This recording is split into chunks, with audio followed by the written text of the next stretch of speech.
이제까지 이스라엘 백성들 참으로 그 우상을 섬기면서 바알이라고 하는 신이 폭풍과 비를 주관하는 신으로 알고 있었는데 3년 동안 가뭄이 그것이 아니라는 사실을 깨닫게 했다라고 하는 거죠. 그래서 그들이 이제는 도대체 누구를 믿어야 할지 몰라 갈팡질팡하는 상황에 놓이게 된 거죠. 그때의 이스라엘 백성들의 모습을 보고 엘리야가 열왕기상 18장 21절에 너희가 어느 때까지 둘 사이에서 머뭇하려느냐라고 하면서 결단을 촉구합니다.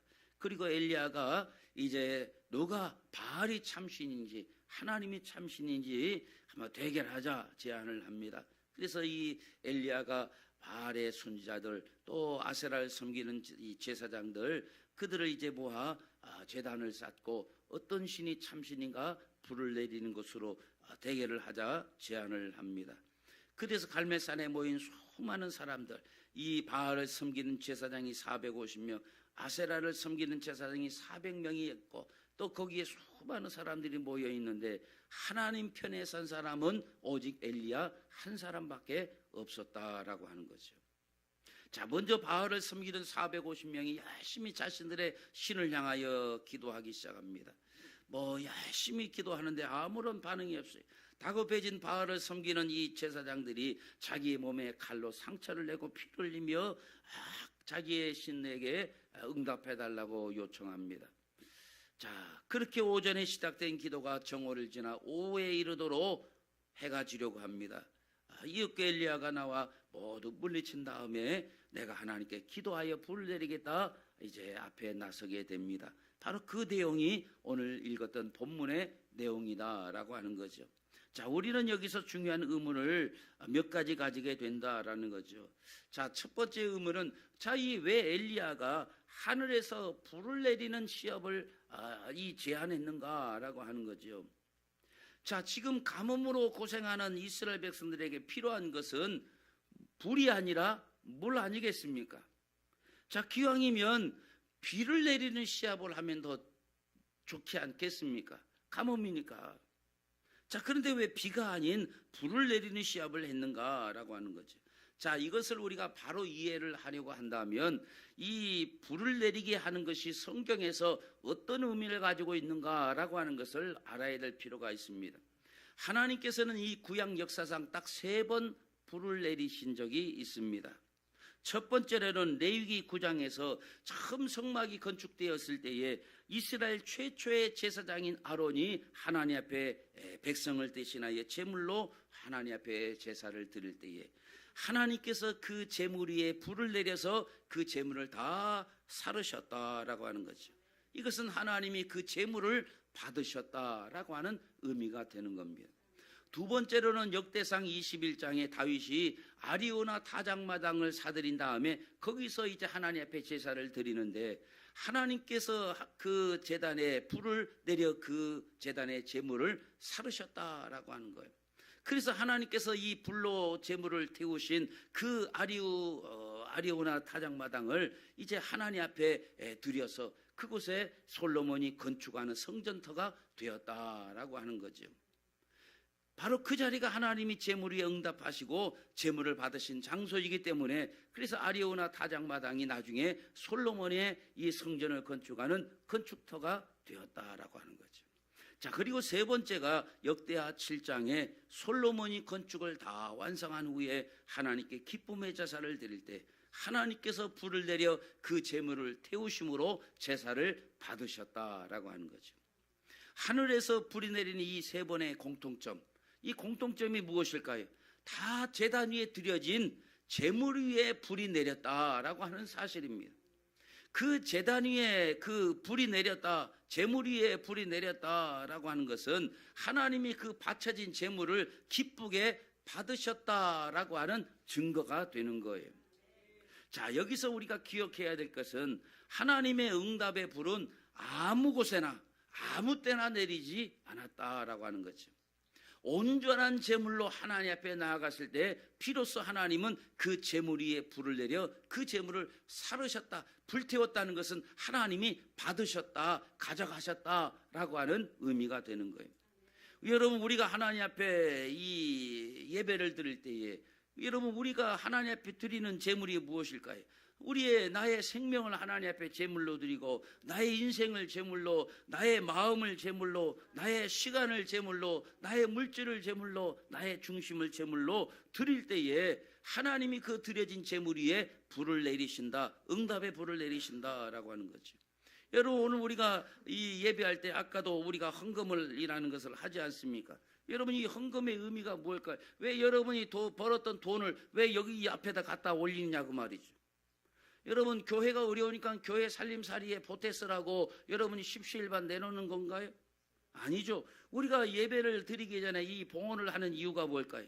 나의 헌신과 나의 하나님을 향한 마음이 이 물질을 통해서 표현하는 거예요. 여러분 이 물질이 이 세상에서 가장 귀하게 쓰는 것 아닙니까?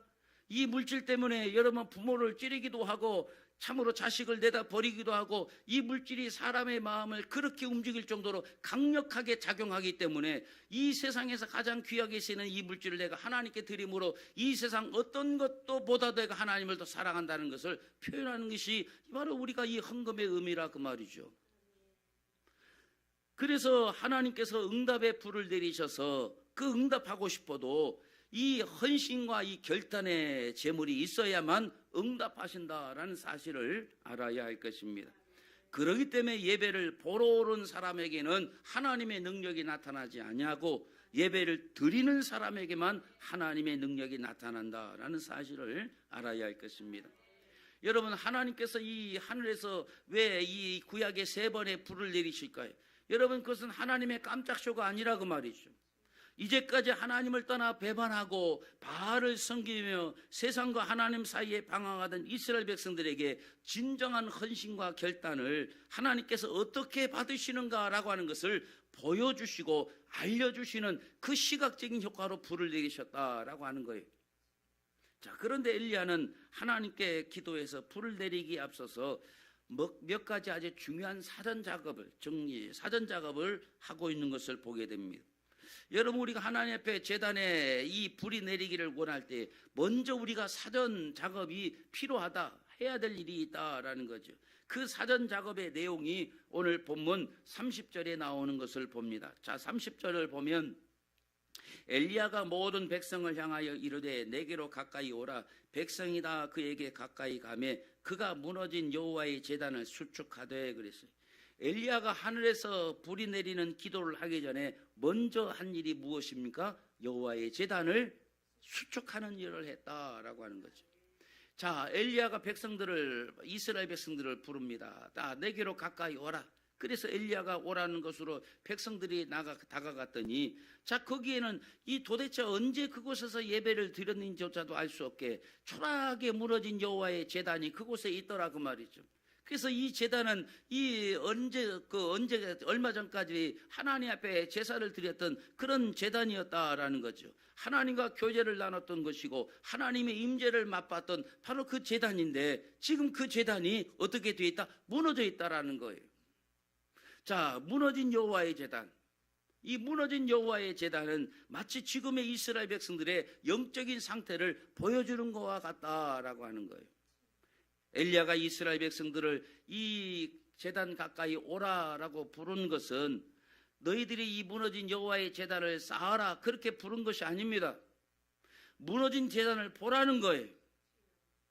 엘리야는 이 무너진 여호와의 제단을 바라보는 하나님의 아픈 마음을 이스라엘 백성들이 알기를 원하셨다라고 하는 거예요. 그 무너져버린 이 제단을 하나님의 바라보시면서 느끼셨을 그 아픔을 너희도 보고 느껴보라. 그래서 부른 거라고 말이죠.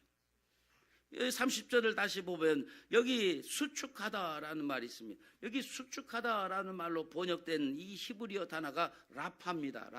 라파는 뭐예요? 고치다, 치료하다 그런 의미를 가지고 있는 단어입니다.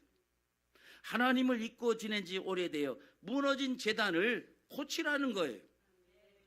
하나님에 대하여 무뎌진 영혼의 상태를 치료하라 그 말입니다.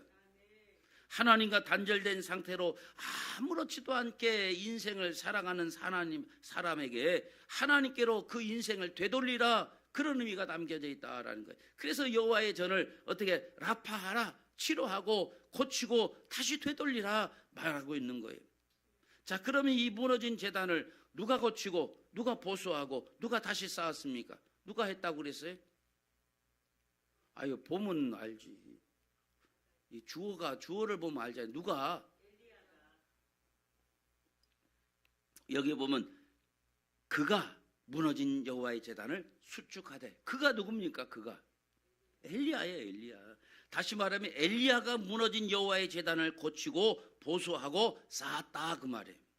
엘리야는 말없이 이스라엘 백성들이 보는 그 앞에서 혼자 돌을 나르기 시작합니다. 신명기 27장 6절에 보면 하나님의 제사에 드리는 이 제단은 다듬지 않은 돌을 세워 만들라 그렇게 명하셨죠. 그래서 엘리야는 하나 둘 셋 넷 이 야곱의 12아들의 그 수요대로 이 12개의 돌을 나란히 세웁니다. 그리고 그 돌 위에 여호와의 제단을 펼쳐 놓았다라고 하는 거죠. 자, 여기서 우리는 하나님께서 이 엘리야의 기도에 응답하시고 하늘에서 불을 내려주시기 전에 먼저 이 엘리야가 하는 행동에 주목해야 될 필요가 있다라고 하는 거예요. 바로 엘리야는 무너진 여호와의 제단을 다시 복구했다라고 하는 겁니다. 자, 이 여호와의 제단이 어떤 것입니까?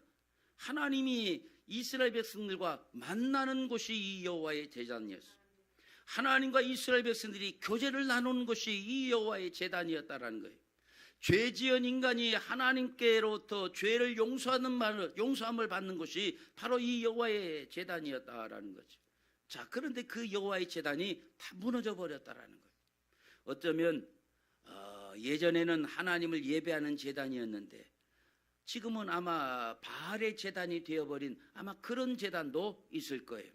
그래서 엘리야가 첫 번째로 한 일이 이 무너진 여호와의 제단을 복구하는 일이었다라는 거죠. 여러분, 오늘 우리는 이 말씀을 보면서 오늘 우리들의 모습을 생각해 본다라는 거죠.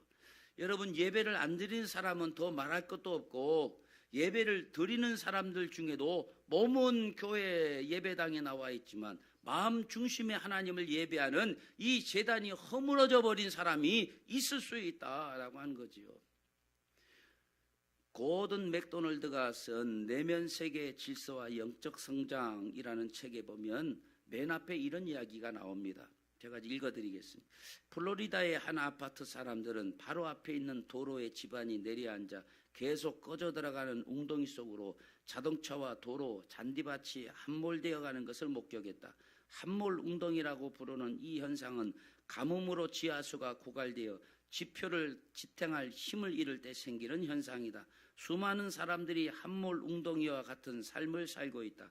피곤으로 무감각해진 정서, 처절한 실패감, 지금까지 추구해왔던 목표에 대한 쓰디쓴 환멸감 등을 느낄 때 우리의 삶에서 무엇인가가 무너져 내리고 있음을 느낀다라고 하는 이 글을 써요. 여기 보면 함몰웅덩이라는 이제 그렇게 단어가 나오는데 우리가 흔히 싱크홀이라 그렇게 부르는 갑자기 도로가 확 꺼져서 구멍이 크게 생기는 그런 현상이 있다고 말이죠.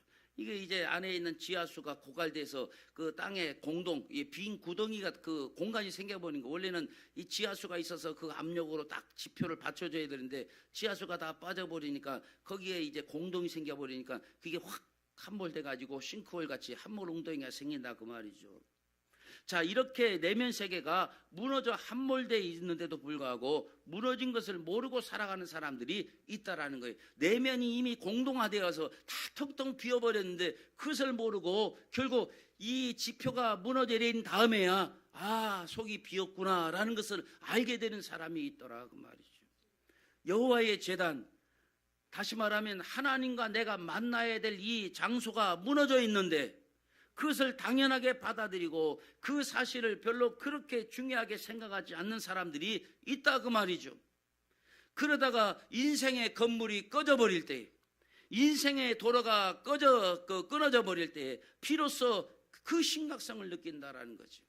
우리의 영혼에 이미 하나님과의 관계가 무너져서 예배가 제대로 된 예배가 사라져서 이미 내면 세계에 공동이 생겼는데 공동화가 되었는데 그것을 느끼지 못하고 있다가 비로소 이제 건물이 내 사업이 무너지고 건물이 무너지고 건강이 무너지고 내 인생의 도로가 무너진 다음에야 내 내면 세계가 비어 있었구나라는 것을 알게 되더라 그 말이에요. 요한계시록 2장 4절에 보면 주님께서 이 에베소 교회를 책망을 하시는데, 여기 보면 너를 책망할 것이 있나니 너의 처음 사랑을 버렸느니라 그렇게 말합니다. 여러분, 이 에베소 교회가 어떤 교회입니까? 에베소 교회는요, 한때 주님을 위해서라면 자신의 생명까지라도 버릴 수 있는 그런 교회였어요. 그렇게 뜨겁게 주님을 사랑했던 교회였다 그 말이에요. 그래서 이들은 주님이면 충분한 교회였어요. 그리고 언제부턴가 그 사랑이 식어져 버렸다 그 말이죠. 하나님을 위한 일이 귀찮아지고 의미가 없다는 생각이 들기 시작했다라고 하는 거죠. 그래서 그냥 내가 하나님이 계시기만 한다는 거 그냥 믿기만 하면 되지 않느냐, 그런 생각을 갖게 되었다고 말이죠. 다시 말하면 이제 내면에 영적으로 커다란 웅덩이가 생긴 거예요. 내면에 큰 공간이 비어진 공간이 생겨버렸다고 말이죠. 그래서 주님은 그들을 책망하시고 계시는 것을 알아야 할 것입니다. 여러분, 그 문제를 해결할 수 있는 방법이 그 다음 계시록 5절에 나옵니다. 그러므로 어디서 떨어졌는지를 생각하고 회개하여 처음 행위를 가지라. 무슨 뜻입니까? 다시 회복하라 그 말이에요. 무너진 내면 세계를 다시 복구하라 그 말입니다. 내면에 생긴 이 싱크홀을 다시 메꾸라, 채우라 그 말입니다. 무너진 여호와의 제단을 복구하라, 그렇게 말씀하고 계시는 겁니다. 그래서 깨어진 하나님과의 관계를 회복하라 말씀하십니다. 그러므로 우리는 제일 먼저 필요한 것이 우리의 내면의 여호와의 제단을 재건하는 일, 바로 이것이 먼저 시급하게 해야 될 일임을 우리는 알아야 할 것입니다. 우리는 겉으로 드러난 문제만 해결할 것이 아니라고 말이죠. 이 도로가 떡떡떡 갈라지기 시작하면 그 도로 메꾸는 거, 그 아스콘으로 메꾸는 거, 이것만 해서는 안 된다고 말입니다. 이게 왜 갈라졌는가를 보고 이 레이저를 쏴보기도 하고 음파 탐지기를 통해서 이 땅속을 들여다봐야 된다고 말이죠. 아, 땅속이 지금 비어있구나, 공동화가 되어 있구나. 그러면 어떻게 해야 돼? 그것을 메꿔야 된다고 말이죠. 그래야 도로가 꺼지지 않고 건물이 꺼지지 않는다고 말이죠. 여러분, 우리의 인생에 문제가 생기기 시작합니다. 벌써 인생에 가족관계에 금이 가기 시작합니다. 여러분, 사업이나 인생에 여러 가지 금이 가기 시작한다고 말이죠. 그럴 때 빨리 하나님, 나 이 문제 해결해 달라고 그 눈앞에 있는 그것을 수습하려고 하기보다, 그것을 기도하기보다 내가 지금 하나님과 바른 관계를 가지고 있는가, 내면 속에 있는 싱크홀이 생기지 않았는가, 그걸 먼저 생겨야 된다고 말이죠. 여러분, 우리가 피부가 발진이 생기고 이것을 여러 가지 의미가 있을 수가 있죠. 그럴 때 여러분, 피부에 발진 생겼다고 피부약만 바르면 됩니까? 이 피부에 발진이 왜 생겼는가를 보면은 이 내면에 내가 지금 속에 위가 있고 속에 무슨 독이 있구나, 이걸 알아야 된다고 말이죠. 하나님, 이 사업이 지금 어려워지고 있습니다. 내가 지금 질병이 들고 있습니까? 우리 가정에 문제가 있습니다. 이것만 가지고 왜 기도하냐고 말이죠. 이거는 그냥 내 피부에 발진 생겼으니까 피부약만 바르는 거와 다름없다고 말이죠.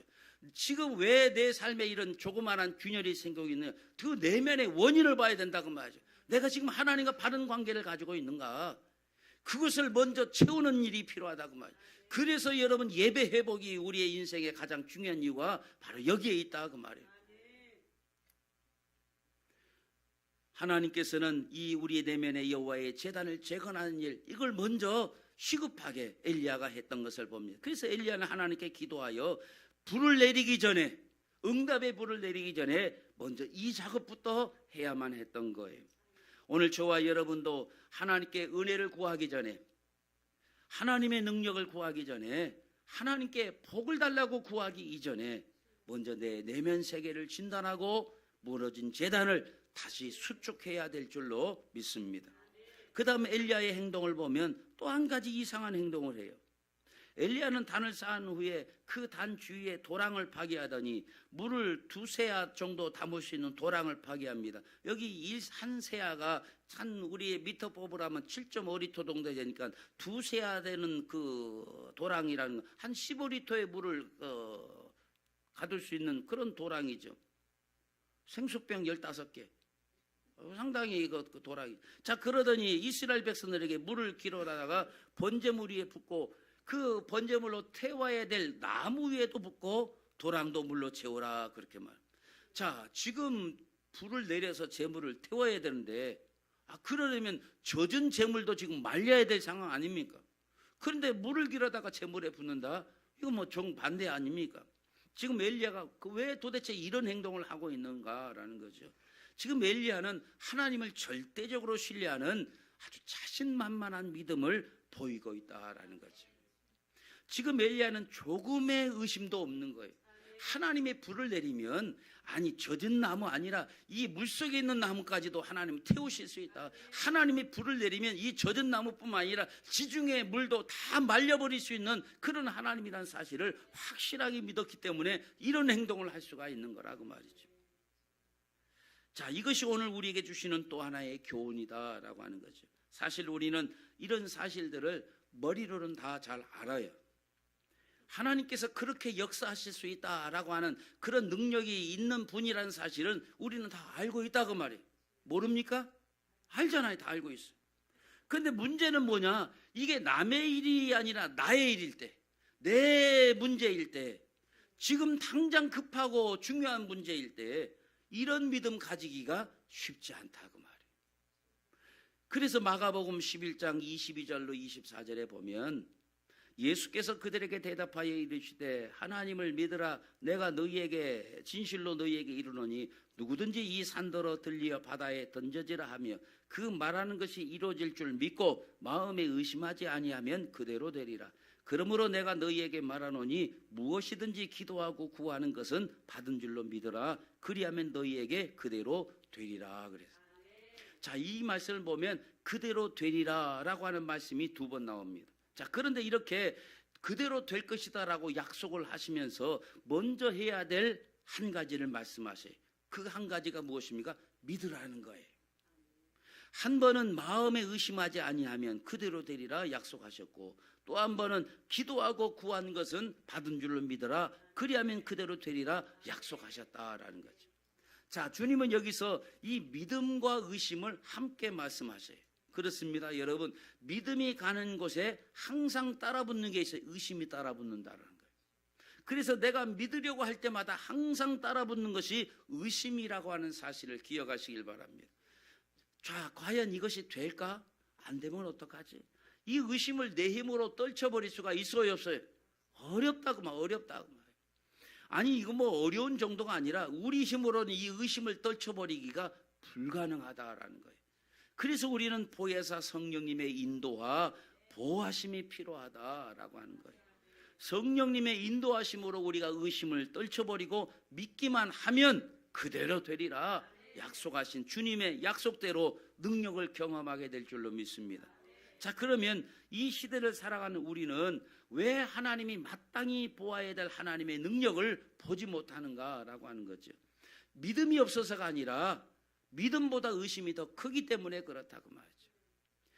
여러분, 이 우리 예수 믿는 사람들 가운데 믿음이 전혀 없는 분은 한 사람도 없어요. 다 믿음이 있습니다. 한 사람도, 여러분 다 믿음이 있다고 말이죠. 그런데 이 믿음이 차지하는 크기는 다 달라요. 여러분, 그래서 전에 시간에 그 우리 마음속에 두 늑대가 있다고 그랬잖아요. 그 어떤 죄를 짓게 하는 죄 생각에 육신의 소욕을 따르는 그런 우리 그 마음이 있고, 또 성령의 법을 따르는 마음이 있고, 이 두 늑대가 싸우는데 누가 이기느냐? 누가 이긴다고 그랬어요? 마음이라고 하는 먹이를 많이 주는 쪽이 이긴다고 그랬다. 마찬가지로 이 우리 안에 우리 마음속에 의심이라는 것이 있고 믿음이라는 것이 있는데, 이 우리는 다 우리 속에 이 믿음이 존재하고 있다고 말이죠. 또 의심이 존재하는데 내가 이 마음을 믿음에 많이 주느냐 의심 쪽에 많이 주느냐에 따라서 나타난 결과가 다르다고 말이에요. 그러니까 믿음이 없는 것이 아니라 믿음이 있는데 의심의 영역이 훨씬 더 크기 때문에 믿음의 영역이 너무나 작아서 역사를 이루지 못한다 그 말이에요. 그래서 여러분, 내 마음을 믿음에 많이 주면 의심은 줄어들 거예요. 그러나 내 마음을 의심 쪽으로 더 많이 주면 상대적으로 믿음은 줄어든다는 사실을 알아야 할 것입니다. 그래서 우리의 마음에 믿음이 차지하는 부분을 많게 하는 것이 필요한데, 우리 속에 있는 이 믿음의 영역을 많게 하기 위해서는 해야 될 일이 뭐냐? 그래서 예배하는 거예요. 그래서 찬송을 부르는 겁니다. 그래서 기도하는 거예요. 그래서 우리가 날마다 매일 하나님의 말씀을 읽고 묵상하는 거예요. 이것이 바로 우리의 마음을 이 믿음 쪽에 더 많이 주는 거예요. 그래서 이 믿음의 영역이 커지면 우리 안에는 이 의심은 점점 사라지는 거예요. 가끔 성도들이 아유 목사님 나도 믿고 싶은데 왜 자꾸 안 믿어지는 걸 나한테 어쩌라고.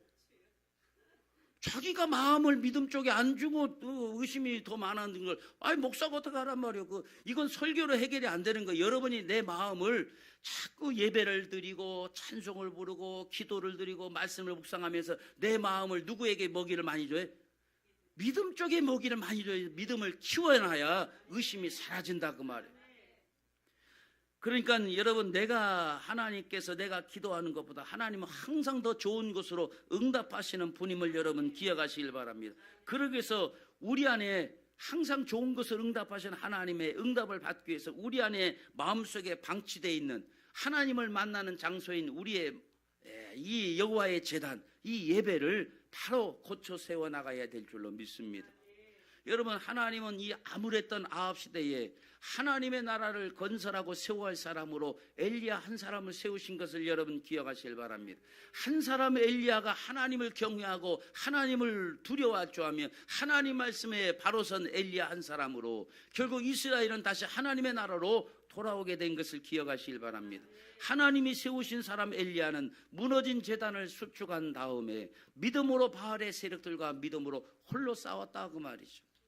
여러분 하나님께서는 어느 시대에나 하나님의 나라를 지키고 하나님의 나라를 이어갈 사람을 준비시키고 있다는 사실을 여러분 기억하시길 바랍니다. 생명을 들여 복음을 증거할 12명의 사도를 하나님이 세우셨고 그 12명의 사도를 통하여 전 세계 복음화를 하나님께서 행하여 나가셨다라는 거예요. 하나님의 일을 위하여 준비된 기드온의 300명의 용사를 하나님이 준비시켜 놓고 하나님의 역사를 만드셨다고 말이죠. 바알에게 무릎 꿇지 않은 7,000명의 사람을 하나님이 남겨두셨다가 그들을 통해서 하나님의 역사를 이루셨던 것을 여러분 기억하시길 바랍니다. 물론 예수님의 12제자, 기드온의 300명의 용사, 바알의 앞에 무릎 꿇지 않은 7,000명은 그 당시의 사람들에 비하면 아주 적은 숫자이지만 하나님께서는 이 사람들 통해서 하나님이 참 하나님임을 드러내셨던 것을 여러분 기억하시길 바랍니다. 여러분 오늘 이 시대에도 하나님을 두려워할 줄 아는 한 사람, 하나님의 말씀을 붙들고 하나님을 경외하는 한 사람을 세우면 하나님은 그를 통해서 역사가 일어나는 것을 여러분 기억하시길 바랍니다. 여러분 광명교회 사람이 많은 것이 중요한 것이 아니라 이 광명교회 하나님이 쓰시는 한 사람이 세워져야 된다고 말. 정말 하나님을 두려워할 줄 알고 예배에 목숨 걸고 말씀에 목숨 거는 한 사람이 세워지면 교회는 부흥하는 거예요. 한국교회는 다시 일어나는 것이고 세계 복음화는 이루어지게 되는 것을 여러분 기억하시길 바랍니다. 오늘 하나님은 이 죄악으로 관영한 이 세상 속에서 하나님의 나라를 건설할 이 엘리야와 같은 한 사람을 하나님은 찾고 계신다는 것을 여러분 기억하시길 바랍니다. 저와 여러분이 하나님이 찾으시는 바로 그 한 사람 되시길 바랍니다. 하나님 앞에 말씀에 예배에 찬양과 기도에 목숨 걸고 하나님의 제단을 수축할 수 있는 그 한 사람 바로 내가 되기를 주님의 이름으로 축원합니다. 우리 함께 찬양하고 기도합니다.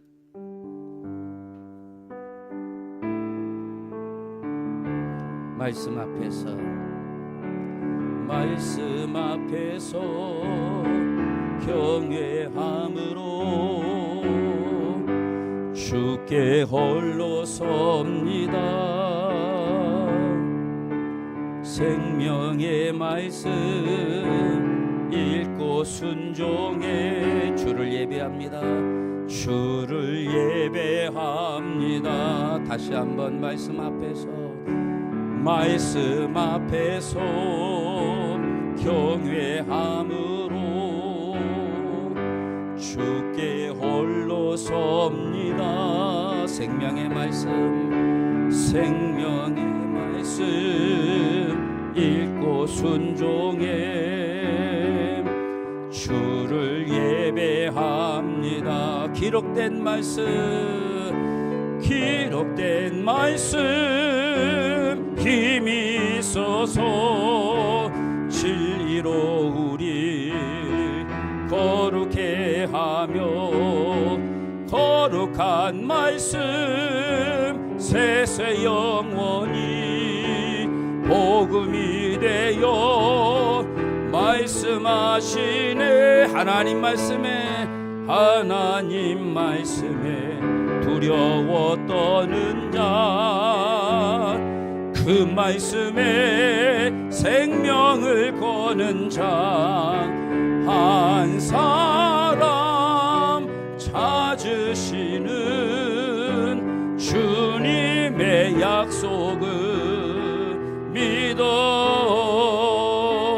하나님 말씀에 운명을 거는 자, 순종하며 주 따라가는 자, 영원한 하나님 나라 이뤄갈 주의 교회여